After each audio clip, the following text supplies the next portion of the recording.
let's give it about 4 or 5 minutes Yep. or so.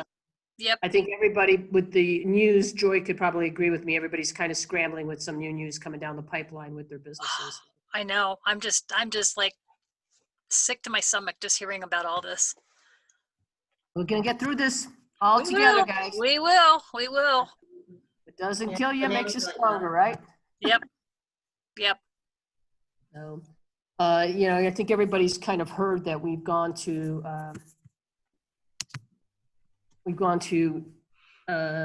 orange level 2, and so that's one level before total shutdown. And so I think everybody's trying to decide what some of the changes that they have to make at their companies and work remote and all that jazz. So yeah, just hang in there. I know this is frustrating. I know everybody's probably had enough, like Joy and I agree, enough of 2020. Yeah. Yeah. Well, we also just had a positive COVID test, and so it just wreaked havoc this week here in quarantining. So totally understand. Yeah. Getting too close to home. I hate to say it. My son-in-law has 3 cases at his place of work. And I'm just like going, dude, you know, I hope you're staying away. So, yeah. Hi, Robin. Hi, Karen. Nice to have you guys here. And Terry, there's Terry as well. Hey, Karen, congratulations on your board seat. Oh, thank you. Great. And Katrina, I see Katrina's here too. All right. Hi again, guys. And Robin, I see Robin. How you doing? Hello. Good. How are you? Doing well. Good. Looks like we're going to have a nice full house here today. I like that. Lot of stuff. Karen, any updates at the campus, at least for the new news coming down the pipeline? Oh, what kind of news would you like? What we're planning as of this moment, we're planning to go virtual after Thanksgiving, but with conditions changing, we're giving faculty flexibility if they need to pivot sooner. Okay. Yep. So we shall see. I'm fortunate in the College of Business. My faculty are very comfortable teaching online, and our pivot went very well back in March. So they've been just super flexible with meeting students where they're at. So if they're comfortable coming to campus, they can come to campus as conditions permit, but most courses are already high flex or something like that already. Yeah, I'm sure it's just going to be, everybody just has to be flexible and just realize that we're all back in the same place we were before. So nobody's escaping it. No, it's really challenging. I feel for the students because, you know, it's also that time in the semester as we near the end that, you know, there's a lot of things due and people need that extra attention, if anything. So, Yep. Faculty are getting really creative though and making sure they're trying to connect with students. So doing their best. That's great. I am right now trying to find Tracy, find out where she's at and see if she's going to join us. Karen, are you a professor at UCCS? I'm Dean of the College of Business. Oh, wonderful. Okay. My son graduates next month. Awesome. I wish I could, you know, award his degree in person. That's another thing we're trying to think about how to, I mean, we're doing a virtual commencement ceremony, but I was just saying to one of my team members that we really need to, once we're on the other side of this, invite everybody to campus to celebrate one way or another. It's crazy. It is crazy. Well, guys, I don't want to keep too many people waiting here. We can swap things up or actually we'll just, you know, we're not having Ingrid and Tracy present until later on. So I will continue to go ahead and try to contact them. But Joy, your time is valuable and we want to make sure that you get your presentation done in a reasonable amount of time. So right now, I'll just say, I'm going to go ahead and get started. Thank you all for coming. We know you're very busy. We know you have lots on your plate right now. You have lots of questions. We started these town halls with a whole purpose of trying to address issues that are current and upfront and having some, something valuable for you guys to be able to use right away. I should introduce myself. I'm Debbie Swanson. I'm with the Girl Scouts of Colorado. I'm also a co-chair of the programs committee. So the town halls are one of many different events we put on with programs to be able to serve our members here at the Women's Chamber. And we find that it's a great joy to be able to make sure you guys have something usable and is going to help further your businesses. So we have Joy Osborne here with us. She works at the Gazette. And I'm not sure exactly what your title is, Joy. I don't have it in front of me, and I apologize. But I'm sure you can fill us in on what you do. And you can go ahead and tell us what you're doing with your presentation. I'll also ask everybody to hold your questions to the end or put them in the chat box. And we'll make sure that we ask Joy her questions once she gets done with her presentation, okay? So, Joy, let's go ahead and give you the floor. All right, I'll take it. Good afternoon, everyone. I am Joy Osborne. Actually, new last name. I remarried my ex. Funny story. But I am the VP of Human Resources here at the Gazette, and lots of movement going on. We just recently launched a new product, which is the online-only Denver Gazette. And so I'm here today to talk about implicit bias, and specifically as it relates to the workplace. So I like to call it in the blind spot. You know, we're here, we're totally oblivious to our biases and how they affect, us and others in the workplace. So I'll get started. Next slide, please. So objectives today here is to define implicit bias, discuss what implicit bias is and its impact in the workplace, discuss strategies to effectively address implicit bias in the facilitation of culturally responsive environments, and then to discuss how self-reflection is a measure for effective decision-making. Okay, next slide. Okay, so went away. But before we get started, I wanted to test our awareness of bias, and I don't see it anymore. There we go. So your company, and we're going to treat this as pre-COVID, right? Your company has identified the top talent. We narrowed it down to 2, and we're going to ask you to bring in 2 people. So in the first picture, which person is not the convicted felon? Right? That's your company's requirement. No felons. If you said Martha Stewart, you are wrong. Martha is the felon, and then Snoop Dogg would be your new team member.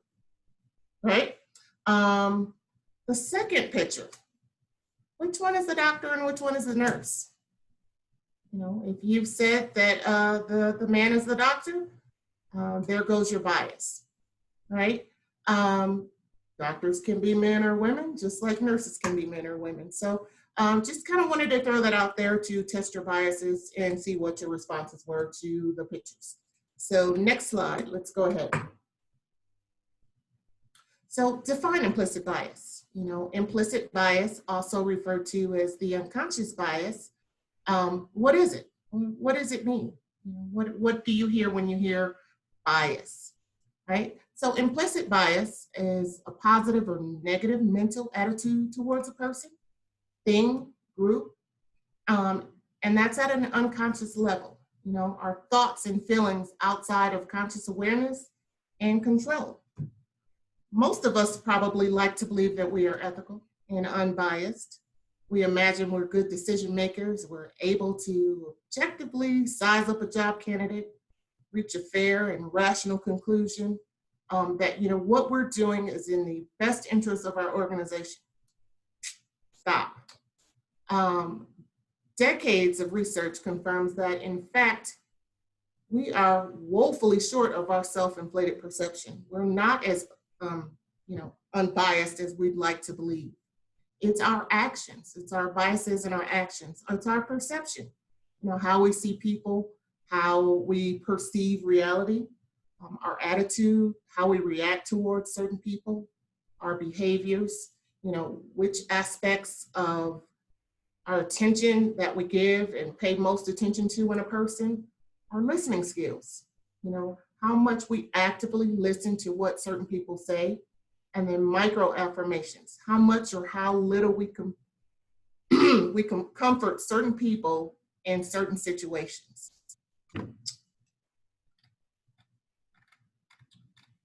Next slide, please.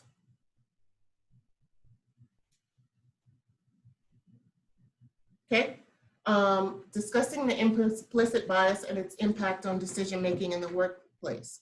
So unconscious bias, it's a fact of life. You're not alone. We all do it. Everyone has biases, and we take those biases to the workplace with us. We all suffer from prejudices.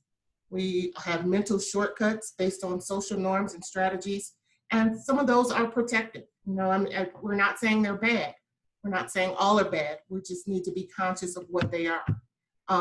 If you can name it, it's probably in an unconscious bias for it. It's in our brain. It's who we are. It's our mental grouping. It's part of the survival mechanism, that we have. For example, our biases tell us that at 11 o'clock at night, leaving a bar, don't go down the alley with those two men down there. They look shady and creepy. Not necessarily because they're going to cause us harm, but because our biases have shown us that, good things don't happen in dark alleys, right? They've identified that there are probably 150 unconscious biases, right? What is unconscious to some is, in fact, quite conscious to others. Some of those biases, age, weight, gender biases, gender career biases, microaggressions, are the brief and commonplace daily verbal, behavioral, and environmental indignities, whether intentional or unintentional, that cause harm. They could be negative racial, gender, sexual orientation, and religious slights and insults. And again, maybe intentional, maybe not. For example, when someone says, her hair looks nice today, right? That's that underhanded slight. What did it look like yesterday? Obviously, she looked like crap. But these are things that we need to be aware of and watch out for in the workplace, and the decisions and conscious decisions that we make around our hiring practices. I'm going to throw a word out, and then you all think about it. So I'm going to say tattoos. What knee-jerk reaction did you get from tattoos? I'm going to probably say that if you have tattoos or you're comfortable with tattoos, they're fine in the workplace. For some of others, there may be, some old school people here, and that tattoos are just not appropriate for workplace behavior. Neither one has anything to do with whether an applicant can successfully fill that role and do a good job. So those are, the biases we want to watch out for.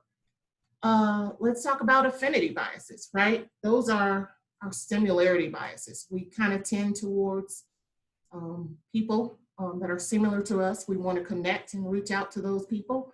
We tend to bring those people into organizations, right? We don't get a diverse talent group because we want people that are like us, right? Kind of boring, or kind of getting the same caliber of talent, in your workplace.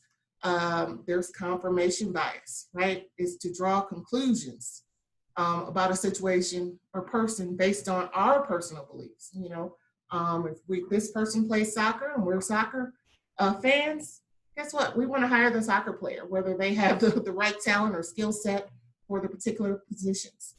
They have attrition bias, conformity bias, a halo effect. In reverse, the horns effect. So like you hear something negative about a person and you apply that to the person in general without knowing anything else about the person. Gender bias, right? There's a good one. Well, we kind of touched on that with the doctors and the nurses. As children, what we think about teachers. Were teachers men or were teachers, women? I think my age group, at least, for the norm, teachers were more so women. That's what we thought of teachers in the school system. There's ageism. Do we not hire a particular candidate because they're older, right? Will they have the skill sets required? Do they have the experience, or they're old, they can't learn? Is that the way we attribute it? There's also name bias. We tend to stay away from names maybe that we can't pronounce. Mr. Wickle-Dickle, we don't hire Mr. Wickle-Dickle. We hire Mr. Johnson, Mr. Clark, Mr. Benjamin. There's also beauty bias. We don't hire or look at the person to sit at our front desk because they're not what we consider to be attractive. Moving on, beauty, age, name, weight. We want the representation of us in the workplace. All of these things have a negative connotation to who's hired, whether someone eats, whether someone gets a job, whether someone is promoted. So again, challenging those biases in the particular workplace. Next slide, please.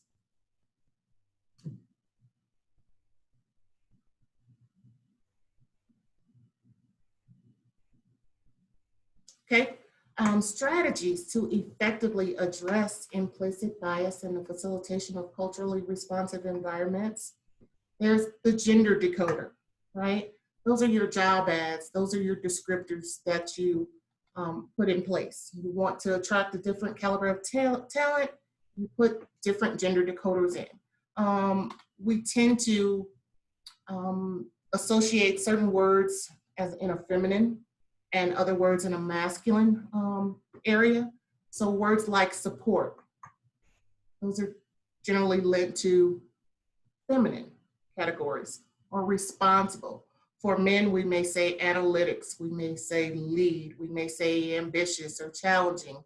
And then in a feminine job description, we say understand, we say responsive. So more feminine gestures to hiring. There's a gender decoder website where you can take your job posting, put it in there, and it will identify those areas that are maybe weak or more feminine related, and you want it to be more gender neutral.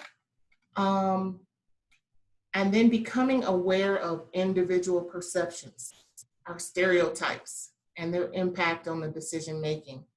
You should engage in opportunities to learn about diverse cultures, right? Getting to know your colleagues and community and their backgrounds, and suspend negative judgments. Recognize that diversity is real, dynamic, and legitimate. More than one way to do things. There's always more than one way to do things. Engaging in courageous conversations to increase knowledge and address negative perceptions, stereotypes, attitudes, cultural competence, right? The integration, transformation of knowledge about individuals and groups of people into specific standards, policies, practices, and attitudes used in appropriate cultural settings to increase the quality of services, which produce better outcomes and the ability to think, feel, and act in ways that acknowledge respect and build upon ethnic, socio-cultural, and linguistic diversity. That's what we're looking for, diversity. Slide 7, please. How to reflect is a measure for effective decision-making. What do? Conduct a self-assessment, right? Strike the balance between limiting defensiveness about unconscious bias while communicating the importance of managing bias. Organize content around specific workplace situations. Define our goals. Movement is not necessarily progress, and progress is not necessarily excellence. Identify the components in your system that are functioning well now. What are we doing well? What could we do better? pair raising awareness with action-oriented strategies, have conversations about the issue, and identify and examine your barriers. What's stopping us from moving forward? That's your self-assessment, right? To honestly just explore your values, your beliefs and attitudes about others. Use non-defensive language. Engage the entire organization, just not your circle, but the organization as a whole and the larger community in your self-assessment. Investigate whether recruiting and hiring practices and policies ensure diverse staffing and representative leadership. What does your environment look like?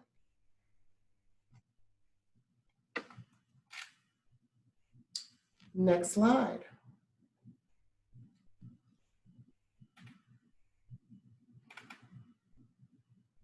Which I don't see. What the next slide says.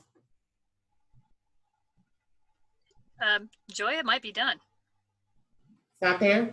Well, the next slide was my challenge for you today is to make the unconscious conscious.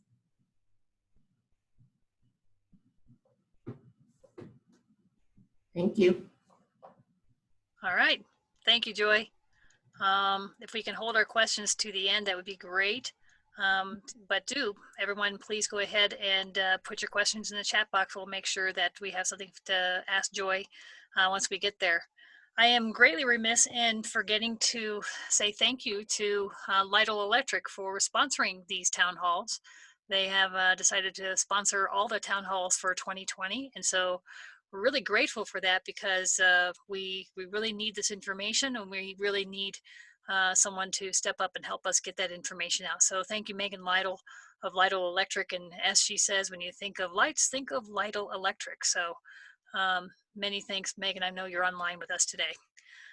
Our next speaker is Tracy Marquez, and she's going to talk to us about Upskill 2020, which is a great new initiative out there to get people some skills, which is kind of critical now as we're trying to get out of COVID. It might take a while before that actually happens.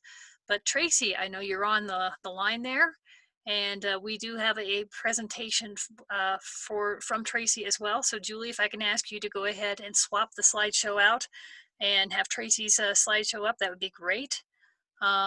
We have, I'm just going to go ahead and have Tracy go ahead and introduce herself and tell her where she's from and how she and Ingrid Richter have come up with this Upskill 2020 and what it means to our community. Tracy, if you're there, go ahead and unmute yourself and introduce yourself. Hi, good afternoon, everyone. I'm Tracy Marquez. I'm the Executive Director, CEO of the Pikes Peak Workforce Center. For those who aren't familiar with us, Pikes Peak Workforce Center, we help businesses find the talent that they need, and we help job seekers find jobs and find sustainable wages and training opportunities to be successful in our community. Pikes Peak Workforce Center, we cover both El Paso and Teller County. We're very excited to help people and businesses grow and prosper. With the hard to serve population, we're able to offer training programs to help displaced worker and those who are basic skills deficient to really get the training that they need in stackable credentials. What we've done with Upskill 2020 is our campaign that we are utilizing El Paso County CARES Act funding to implement. When COVID hit, pre-COVID, Pikes Peak Workforce Center, we averaged about 20 calls a day. During COVID and still now, we average anywhere between 175 to 300 calls a day. We are part of the Colorado Department of Labor and Employment. We're under the workforce programs, but we're also related in a government way to unemployment division up at Colorado Department of Labor and Employment. And what that really means is that people come to us to find jobs. They file for unemployment, and within 30 days, by statute, they have to create an account in connectingcolorado.com. Connectingcolorado.com is our job bank that we use to help people get jobs. What that allowed us to do with COVID-19 is, beginning of April, we had about 17,000 people in 1 week file for unemployment benefits. They all created accounts in Connecting Colorado, which gave us access to these people. And what we did a data-driven solution of how do we address the skills gap that we have in our community. We know, all of us are community members, we know we've had skills gap in our community for years. What can we do now with all these displaced workers to get them the skill sets that they need based on the jobs that are currently available? And I think, is a slideshow? Oh, here we go. Perfect. Thank you. So this is where we're going to be talking about this Upskills 2020 campaign. The great thing is this is a free resource. This is a free resource to you, to your family members, to someone who lost their job and is on unemployment, to someone who's not on unemployment. It's anywhere, anyone can take these free resources that we're talking about. With this, a little bit about Pikes Peak Workforce Center. For businesses, last year we helped almost 2,000 businesses find the talent that they need, whether it was a customized hiring event, a virtual job fair, a lot of different opportunities we have to help businesses. Our aggregated economic impact of Pikes Peak Workforce Center into the community is $146 million. We know that people that utilize the Workforce Center to search for a job and find a job, on average, earn $10,000 more per year than someone who does not. Next slide.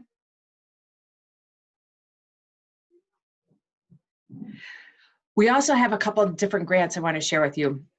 Excuse me. These grant opportunities are available to displaced workers. Our CO Responds grant, this is a disaster grant that was created by the Department of Labor. And this allows us to help fund and pay for temporary jobs that were created due to COVID-19. Think of your temperature takers, your contract tracers. We have about $5,000 that we're able to actually pay for a person to be placed in your organization. With that, this person needs to be a dislocated worker, losing their job by no fault of their own. And we're actually, they're employed by a third-party provider, which allows us to assume any liability for that employee. The next is Recover CO. Recover CO is a training program designed for dislocated workers. This is a disaster grant. We have about $600,000 in this grant to really help retrain and get people into different jobs. It does not have to be specific COVID-19 related. The other grant that starts on January 1st, 2021 is our Pathway Home grant. This $2.1 million grant allows us to help those who are leaving the prison systems. You know, the politically correct term is Justice Involved Citizens. Other people may refer to them as ex-offenders or incarcerated, formerly incarcerated, but the politically correct term now is Justice Involved Citizens.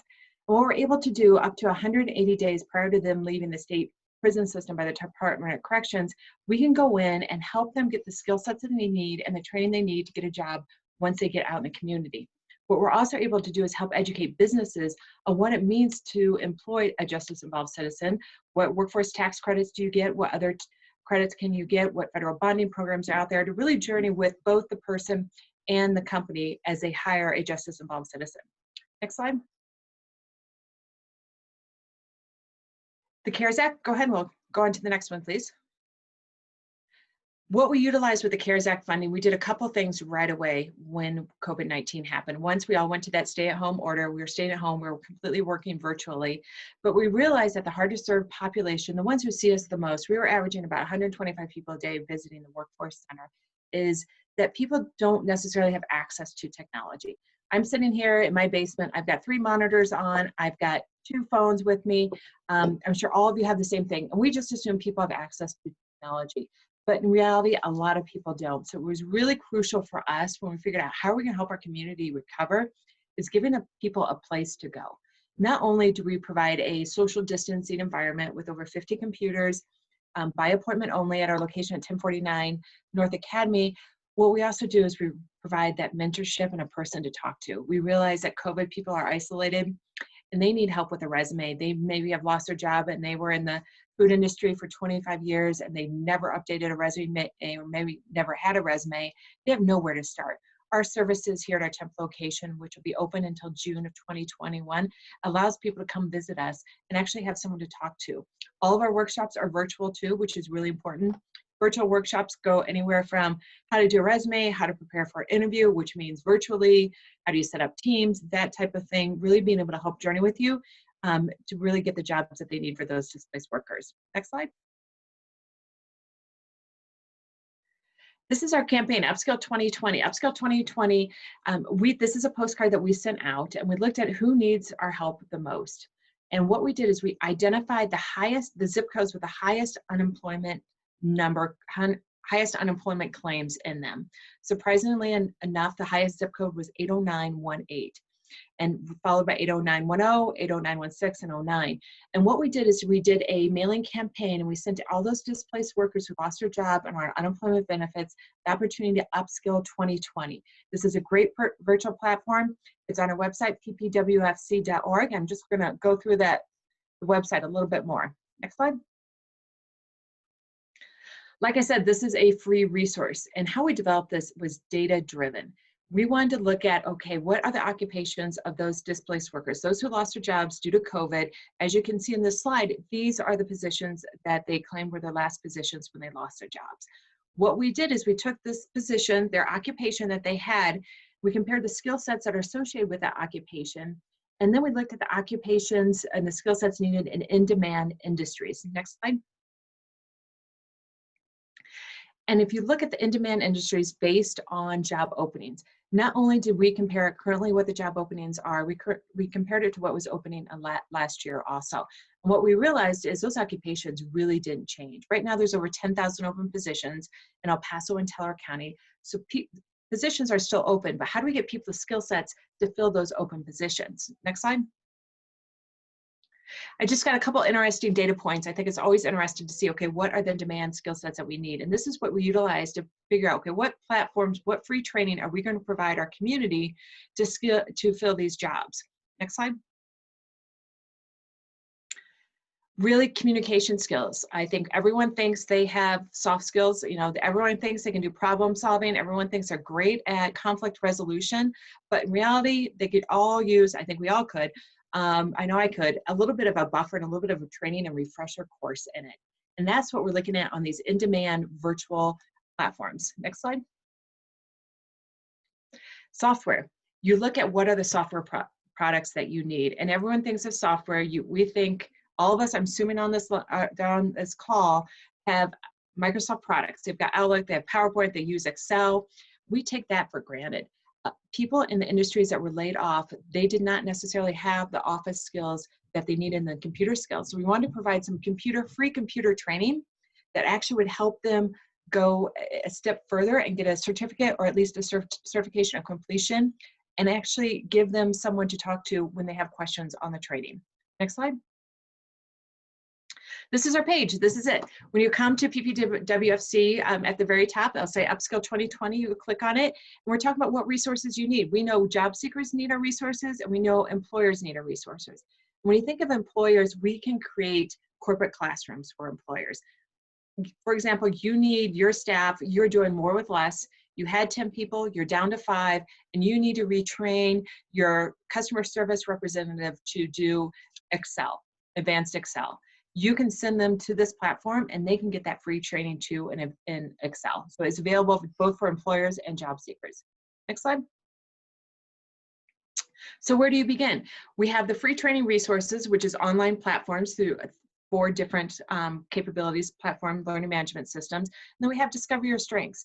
Discover Your Strengths is really important. Let's say you've been a waitress your whole life and that's all you know, but what is your aptitude to do something else? Or what's your interest? We have a software on here platform called YouScience, Y-O-U Science. It's under Discover Your Strengths. YouScience is by the same developer of WebMD. It is brain games that you take. It's a little long. It takes between probably about 2 hours to be able to complete it, but you can divide it up.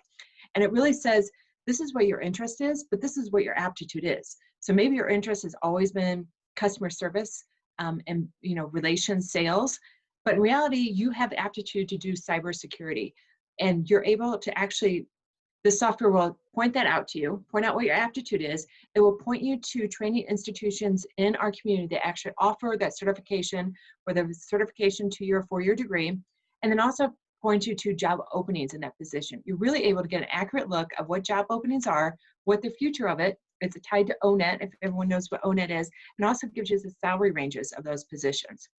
Next slide. A little bit about the free training that we offer, and this is Discover Your Talents. We've got our business skills. These are your conflict resolution. What I really like about this, and this should be coming live next week, and we're still waiting for, a couple more platforms on it, but it has resiliency, going from resiliency to prosiliency. How do you work in a post-COVID environment? Really some critical skills that we all need to be able to, you know, maintain sanity that we hope we all are making, plus give us some additional conflict resolution and customer service skills. The developer of this, what we're using is the same, was a trainer for 25 years for Marriott International. So if you talk about customer service in the hospitality, those 4- and 5-star resorts, their people have the highest customer service, and that's what we're modeling this after.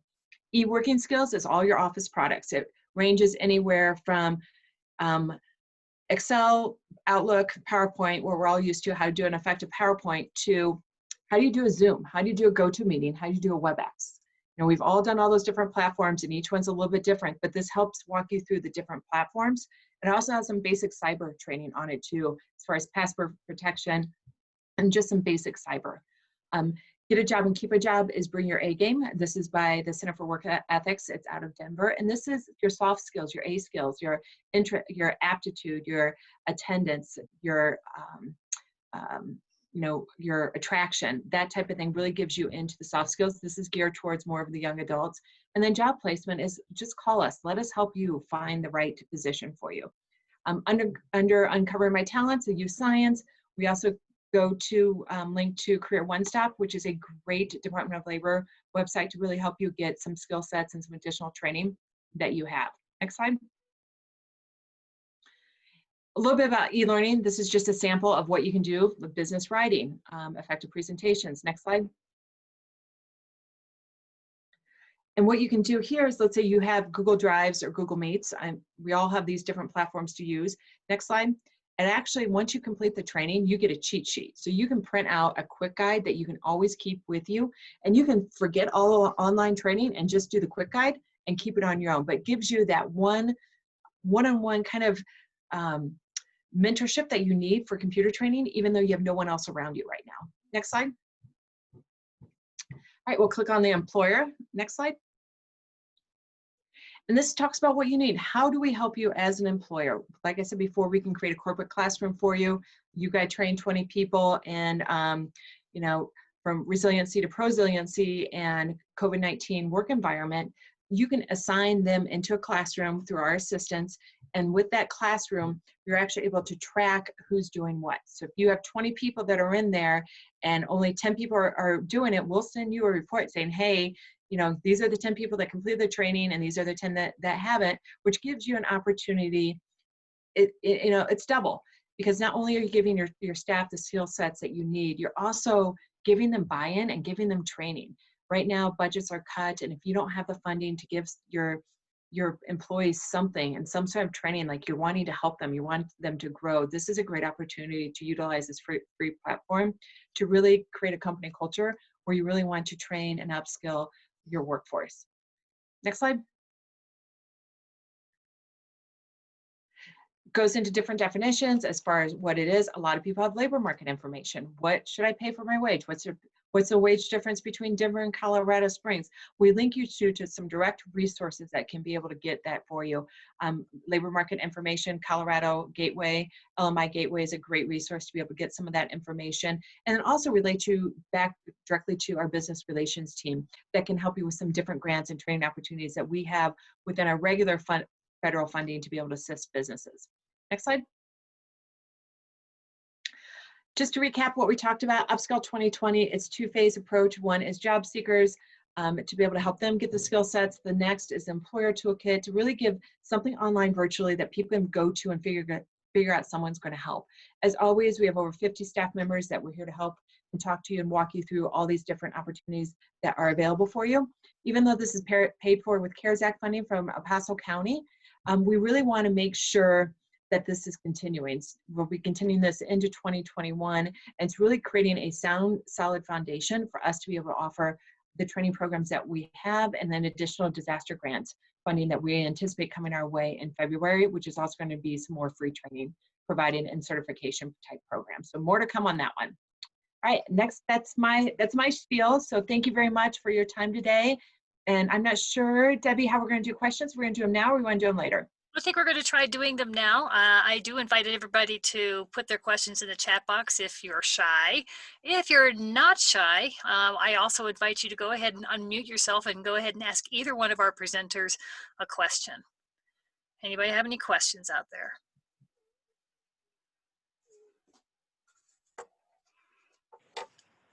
Well, I have a question. Go ahead, Merle.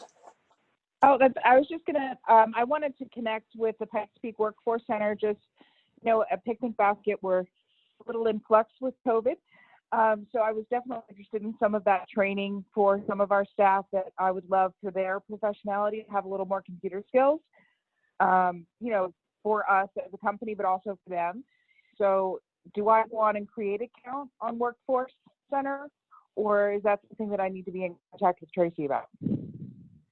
I will put our information in the chat, my email, and I'll put the link to the website. What you can do, there's a couple ways you can do it. You can just send them to this website and ask them to take that training on their own, and we can give you a report as far as what they're taking. So there's a couple different ways. Give me a call, we can chat or exchange emails, and we can really figure out what you need and the best way to get your staff the training. Okay, that would be fantastic. Thank you. Thanks, Merle. Anybody else? Joey, I have a question for you. I just know the history of the Gazette, and it's incredible that you're there, and I'm so glad that you're there. Can you tell me what kind of trainings have you been doing with the people there? Do you do everything in-house, or do you work with people outside to come in to help you do this training that you're working on? So it's a mixture of both, right? I think when I got here, the biggest thing was doing an employee assessment, survey to see, what their thoughts and opinions were.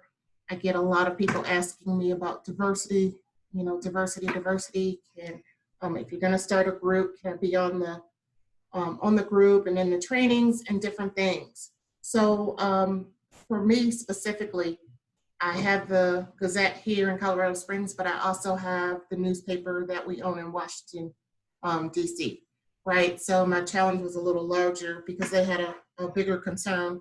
But now that we're, involved in day-to-day, and it's been more of in-house right now. The plan is for next year, we just went through budget meetings, but it's to bring in outside vendors because I can't do everything myself, right? Need a lot of supervision training, work around culture, bias, succession planning, and different things. So I do plan to use an outside vendor, to conduct trainings and develop a more structured training program here. So, and thank you. I'm glad to be here. Yeah, I just have to comment that our company is doing some diversity training as well. And one of the first things they did, just like you, was did an assessment. It was eye-opening because they tested us for what we thought we were doing and what we thought we were versus how just some of our languaging and other things pointed to where we really were in terms of diversity and accepting. And it was eye-opening. We were a long ways away from where we thought we were. So we're welcoming it. Everybody has actually really enjoyed it. Some great conversations. And people shouldn't be afraid of it. It's an awesome opportunity just to learn how to talk. And it makes every conversation you have with anybody afterwards, your husband, your spouse, Absolutely. so much easier because you learn how to talk about differences. Absolutely. So I'm so glad that you're there and you have that role. It's something that we all can benefit from. Thank you. Thank you. Yeah, very eye-opening. Any other questions out there? Anybody for Tracy? And I'm going to ask both of our speakers, if it is at all possible, can we have your slides? Can we make them available to our audience somehow? If you could submit them, I have both your addresses. If you have mine, if you can give them to me, I'll make sure that they're available to our audience as they request them. Okay. Anything else that we need to? Anybody have some burning questions? We're a quiet bunch today. I guess we're tired. What I'd like to do at this point, I'm going to turn this over to Lola because she wants to just say thanks again to everybody, especially to Lytle. So Lola, if you're on the line there, why don't you go ahead and unmute and have your say. I'm here. I know it's been a rough day for all of us. My rough day started last Wednesday, and I knew we would probably escalate to the point that we are. And Tracy and myself and so many community leaders on this call have been seeing this coming. All I got to say to everybody here is, you know what? If anybody's resilient out of anybody, it's women. We're resilient on so many different levels. So let me just start by saying that we're so resilient. We're going to get through this together. It's not going to be easy by no means, but we're going to get through this together. I also want to take the time to really thank Lytle Electric. And I know that Megan Lytle's on this call. And I want to say something about Lytle Electric that they're doing. Anytime you call for services for Lytle Electric, they're taking a percentage of their service fees and they're donating it back to the Women's Chamber Foundation.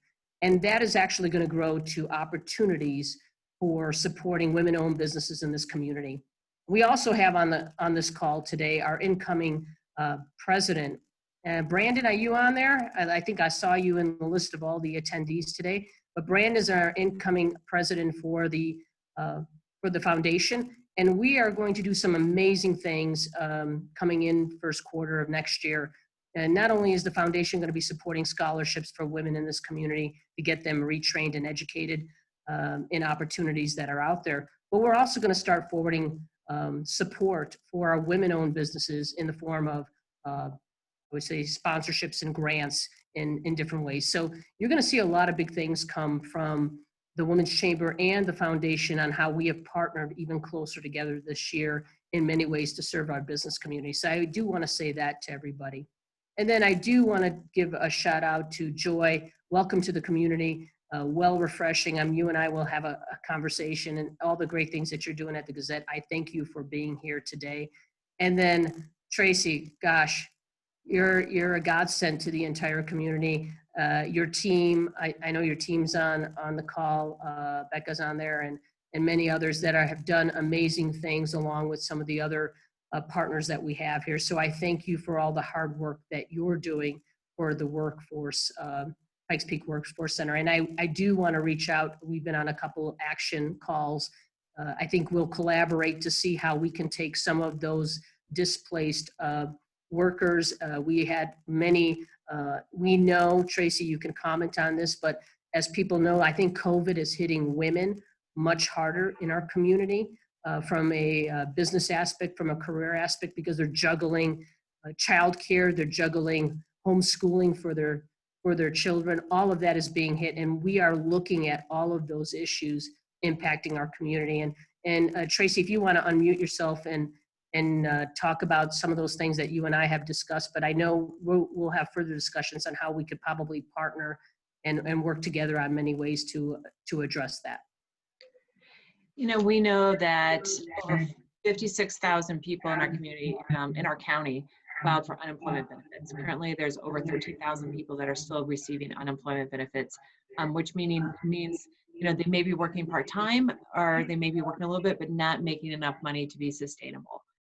We know, ironically, a little bit more, it's, you know, really probably a 52, 48% split between men and women. And what we're also working on, which is key, is daycare and childcare and being parents and homeschooling. And it's affected everyone somehow, some way. And how do we get, especially with the new restrictions and schools going hybrid approach, everything like that, we know for workforce, childcare is not our lane. You know, we help with training to train the teachers for childcare, but childcare really isn't our lane. However, we're using some of our CARES Act dollars to help the daycare centers do what they need to do to gain parent confidence. And what parents' confidence is going to do, it's going to go into a worker's confidence. So if parents know they can drop their person off at a daycare that's safe, that has the teachers that they need, that has a PPE that they need, they're going to go to work. And we just allocated $400,000 to Alliance for Kids to do small grants.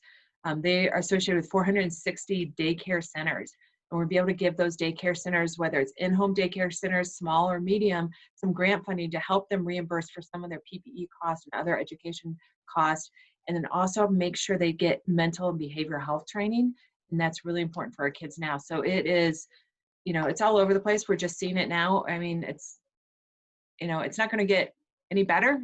But at least the positive thing is we're trying to say positive, get some training, use this downtime to update your skills or get retraining. And the dollars that we have coming in from the federal government, and we hope to announce a new program in February, is going to be really phenomenal for people to get the virtual online training, as long as they have access to technology or Yeah. use us.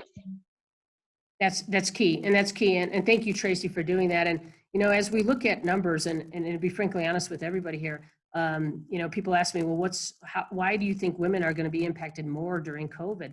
Well, here's the deal. From an economic standpoint, when women are still making only 87%, you know, 87 cents on the dollar per se, they're not making the same amount. When it comes to certain home economic situations, they're kind of looking at like, okay, who's going to stay home and do the childcare with the child and the homeschooling, and who's going to go back to work? And that's where we're seeing that slippery slope where women might start sliding backwards in economic development and economic income and all of that, because they're taking a back seat on that. We don't want that to happen. And so the Women's Chamber is very cognizant of all this stuff. We're working with so many different organizations on that. I will also tell you, we've had many women in chamber who have been impacted, whether they've been impacted by their employer because they have to be furloughed or whatnot. I will tell you what the Women's Chamber Board of Directors have done. They've made a commitment that any organization that has laid off any women that are part of the Women's Chamber, I know they're no longer employed, but need to have the access to resources, the ability to network and look for other opportunities. We have had several board members who have stepped up and sponsored their membership to continue their membership in the Women's Chamber. That says a big deal on how we feel we need to support the women in our community so that they can have those resources to be able to network, have the resources at the Workforce Center, be able to recess their skill set and look at different opportunities. So again, kudos to you, Tracy, and your entire team for all the hard work that you do. We really appreciate it. It's really nice, Tracy, that this is a resource that anybody here on this call, if they are in the situation and they have to let some people go or furlough them or whatever, that this is a resource they can point people to. And it's, if anything, it just helps people be more compassionate towards each other and realize this is not anyone's fault. We're just doing all that we can and the best we can with what we have. So thank you to both our speakers. Joy, thanks for coming today. Great presentation, and I'm just so excited about what you're doing. And Tracy, great information that we all can use. So without that, beyond that, I think at this point we can say goodbye to anybody. This is the time we typically let those who wish to talk to Lola personally, you can stay online. She'll answer any questions you may have, any specific questions that may be of interest for your business. Everyone else, we can just say sayonara. We will actually see you come January. We will not have a December town hall, but on January 14th, we'll have Yemi Mobolade from the city of Colorado Springs online to talk economics. So it'll be a great call for you to be part of as well. But in the meantime, hope you guys get to enjoy your holidays, and we'll look for you then in January. Please stay on the line if you feel like you want to talk to Lola. Bye, Brandon. Bye, everybody. Goodbye. Thank you. Please stay safe.